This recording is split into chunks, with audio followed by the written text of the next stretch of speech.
Sahabat YKB yang diberkati Tuhan, senang dapat kembali berjumpa saudara dalam acara Wasiat Kekal, berupa renungan firman Tuhan yang memandu kehidupan kita.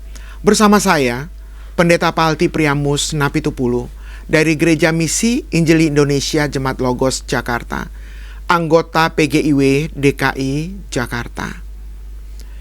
Renungan kita pada hari ini, Minggu 12 April 2026, ditulis oleh Pendeta Yoce Hanri Karuh dari GKI Kebun Jati, Bandung, dengan judul Bertumbuh dalam Komunitas, yang didandaskan pada Injil Yohanes pasal 20 ayat 19 sampai ayat 31. Dan yang akan menjadi pusat perenungan kita adalah Yohanes pasal 20 ayat 26. Sebelum kita merenungkan firman Tuhan ini, marilah kita berdoa. Di dalam nama Tuhan Yesus, pimpinlah kami untuk merenungkan bagian firman Tuhan ini.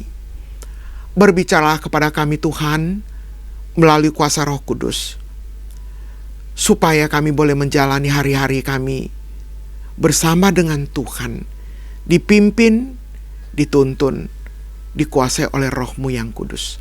Dalam nama Yesus. Amin. Sahabat, saya akan membacakan untuk kita dari Yohanes pasal yang ke-20 ayat 26. Demikian firman Tuhan.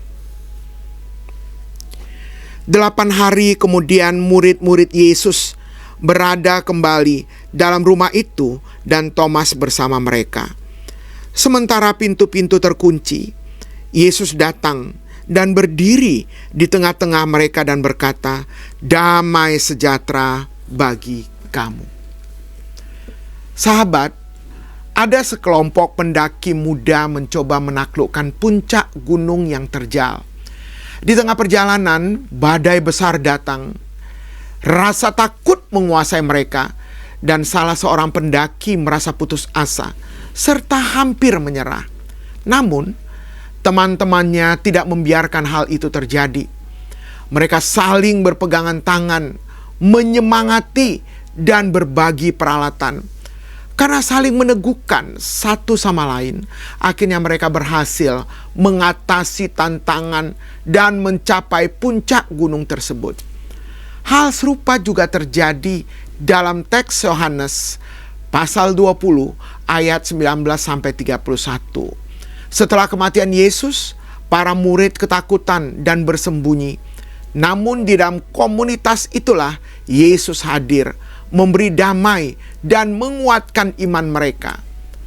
Bahkan Thomas yang sempat meragukan kebangkitan Yesus diteguhkan kembali melalui kesaksian komunitas dan perjumpaannya dengan Yesus.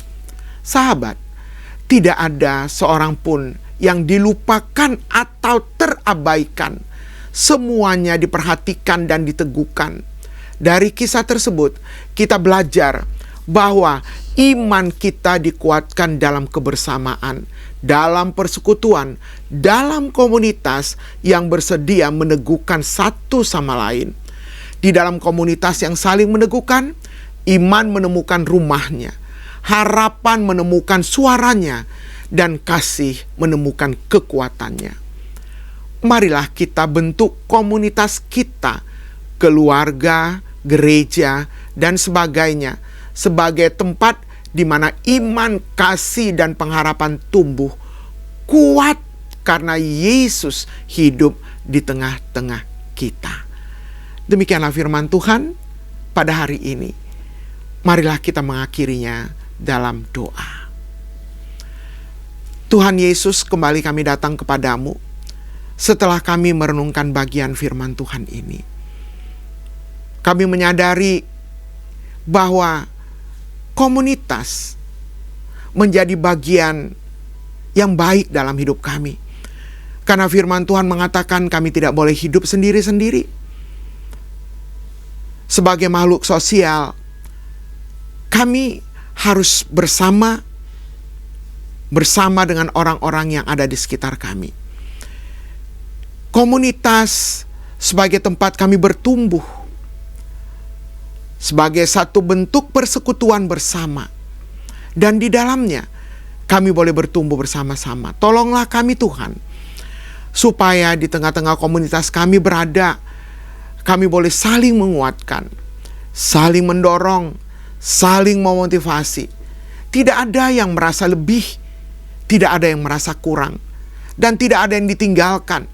Tidak ada yang merasa kesepian ketika Yesus berada di tengah-tengah komunitas di mana kami ada. Maka kami boleh bertumbuh bersama-sama. Rumah di mana iman kami bertumbuh. Persekutuan di mana kami boleh saling menyapa satu dengan yang lain. Terima kasih Tuhan.